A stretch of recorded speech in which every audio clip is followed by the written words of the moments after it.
Where is the Mare Jivari? As of version 5.8, we're able to visit it, but if you look at a map, you won't find it, which may be expected. As we've learned, it vanished from Tenochtitlan a few decades ago. But it's not truly lost. While lore enthusiasts may be cooking up elaborate theories and whatnot, I'm just gonna show you where it actually physically is. With a little exploration into the giant void beneath Teyvat, we can find it right there. Located just southwest of the Easy Breeze Holiday Resort, or west of the Natlan Trench. It's easy to think the Mare Jivari is only a domain from how the World Quest presents the place, but it's part of the main map, too. Although, it's outside the Paimon barrier. This is the first I've seen the devs do something like that. I don't count places like Old Vanarana either, since those are within map boundaries and just have a barrier superimposed on them. The Night Kingdom portal leading to the Mare Jivari is also part of the map. This one is within map boundaries, far below the northwest of the Easy Breeze Holiday Resort. Between it and the resort are a bunch of odd, floating scenes? I think they're from cutscenes. Yep, thinking that's exactly what they are. Matching up quite nicely. Really cool, but we've gotten sidetracked. We're here for the Mare Jivari. Not just one version, but both. Let's get to exploring them and see what oddities lie within. Starting with the fiery red one. The Mare Jivari from Bennett's Domain. We can see quite a bit of it from cutscenes alone. However, when it comes to gameplay, it's a place that locks the player in a cage of strange winds, with only the traveler. Anyways, let's poke around, answering first the biggest question of, what's over that hill? They kept showing it throughout the cutscenes, intentionally hiding what's behind it. The boss arena, sans boss.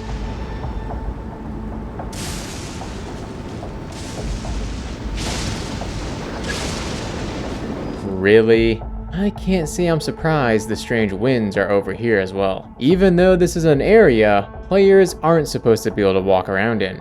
After all, they put invisible walls in that cutscene only domain in 5.7. I suppose this is just how they do things now. To keep things brief, the winds surround this whole area, keeping me trapped. Had I saw you on this account, I might be able to roll through the wind to reach other areas. Unfortunate that Kachina's Turbo Twirly doesn't work the same.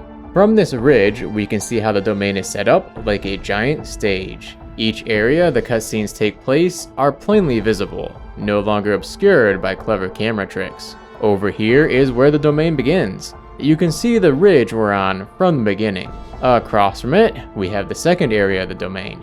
And lastly, the ridge we're on is the place Venti shields us. I was able to reach a load trigger that warped me back to the second area. Was hopeful this meant I could poke around more, or better yet, that the strange winds would be absent. Instead, it forced me to walk all the way back to the ridge. Seems the placement of the winds move with cutscene progression. At the end, only this ridge is left open.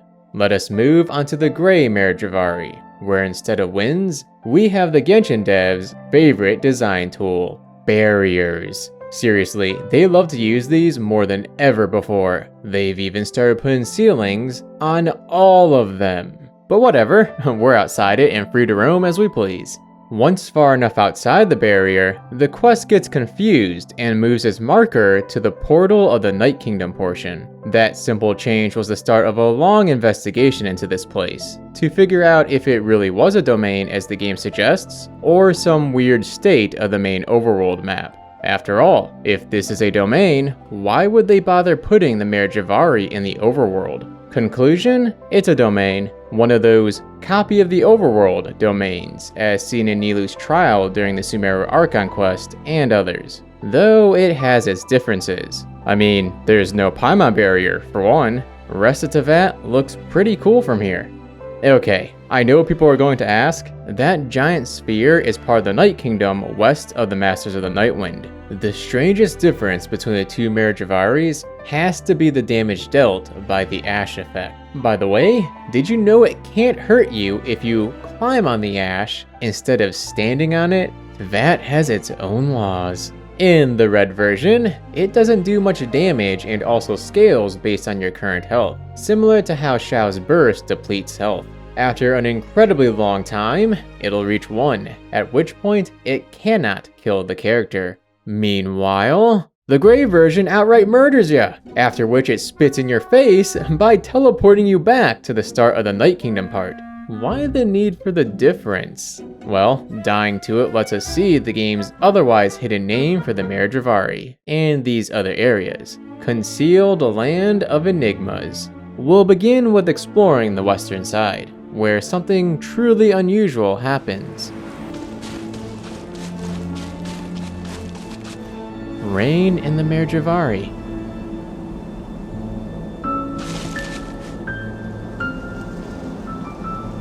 This is caused by an overlap with perpetual rain within the Natlan Trench. As discussed in another video, it never stops raining in this part of the map. Seems to extend outwards beyond the Paimon barrier and into the Mare Jivari. I'm used to these overworld copy domains not having weather. This really took me by surprise.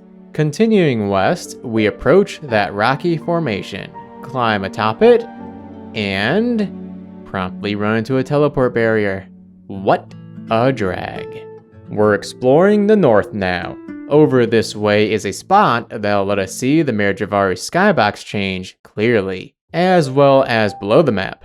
Can't forget to check that. You never know when there may be something hidden below. This log is our destination. Pay close attention to that hole in the clouds.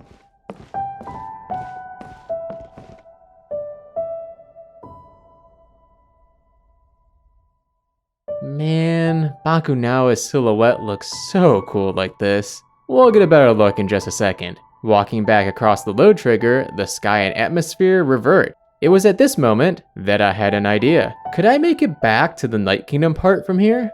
Got in rather close to the quest marker, so maybe?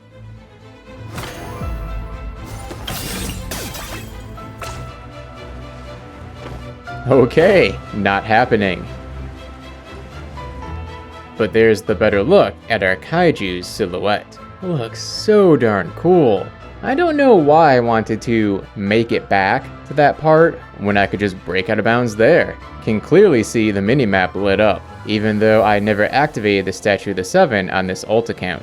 That's a surprise. Bakunawa is still visible from this far away?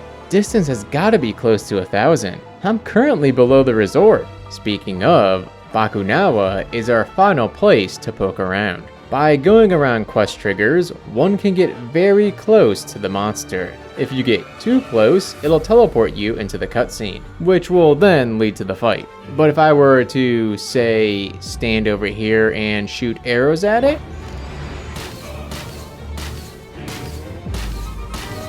meh, how boring. Genshin, please give us another boss we can break by luring it outside its arena. It's been so long. I need another baddie to mess with. That is the Mare Jivari. The devs have already confirmed this place will be receiving expansions. So hopefully soon, there will be more to see and do here. Personally, my hopium is that the Mare Jivari becomes Genshin's endgame exploration map. A place they periodically update that is teeming with difficult puzzles, brutal environmental mechanics, and hyper-aggressive high-level enemies, because it sure would be nice to have difficult content that isn't just win within the time limit. This is Moosashi, signing off. Till next time.